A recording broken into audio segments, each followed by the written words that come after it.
Dan očarljivih rastlin je dogodek, ki je nastal pred 6 leti na pobudo Evropske organizacije za raziskovanje rastlin. Temu dogodku se je že v začetku priključila tudi Slovenija in čeprav se v evropskem oziroma zdaj že svetovnem merilu dogodek odvija samo vsako drugo leto, pa ga v Sloveniji obeležujemo vsako leto, saj se zdi Slovenskemu društvu za biologijo rastlin to izjemno pomemben dogodek. V svetovnem merilu letos ta dogodek poteka v 52 različnih državah po vsem svetu, priključujejo se mu inštituti, univerze, botanični vrtovi, tudi podjetja, ki se ukvarjajo z rastlinami in vse z namenom, da čim širšemu krogu ljudi približamo pomen rastlin, pomen znanosti, ki se ukvarja z rastlinami in pomen, zakaj so sploh rastline za nas pomembne.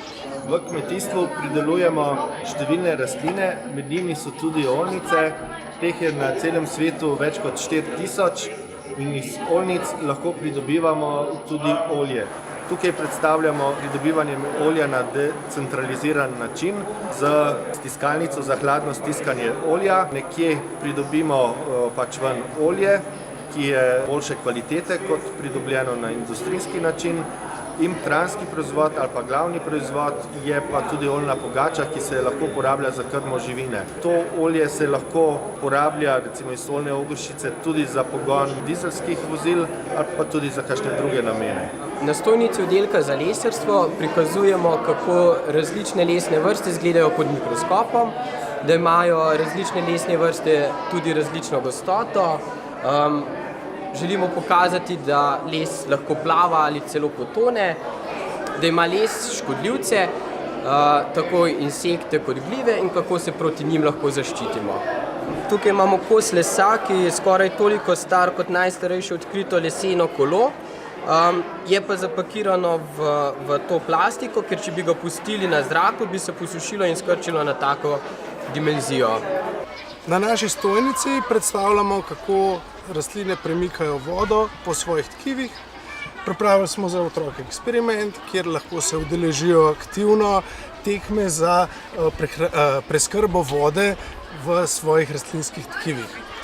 Z različnimi debelinami in tipi cevi ponazarjamo okoljske prilagoditve rastlin na različne dejavnike, ki so prisotni v naravi in s tem pokažemo, kako rastline efektivno prevajajo vodo po svojih organih. Tukaj imamo stojnico Prirodoslovnega muzeja Slovenije z naslovom Posušene očarljive rastline. In tukaj se učenci učijo, kako izdelati svoj herbarij.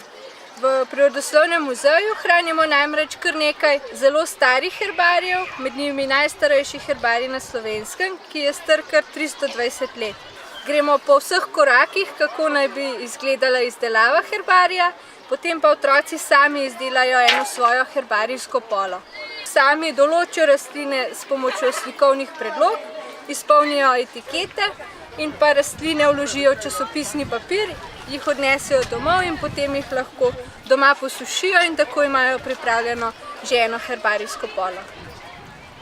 Stojnice so izjemno raznolike, saj vsako organizira druga inštitucija, od inštitutov, Nacionalni inštitut za biologijo, Gozdarski inštitut in Kmetijski inštitut, do različnih oddelkov, Biotehniške fakultete, Prirodoslovni muzej ter razna društva.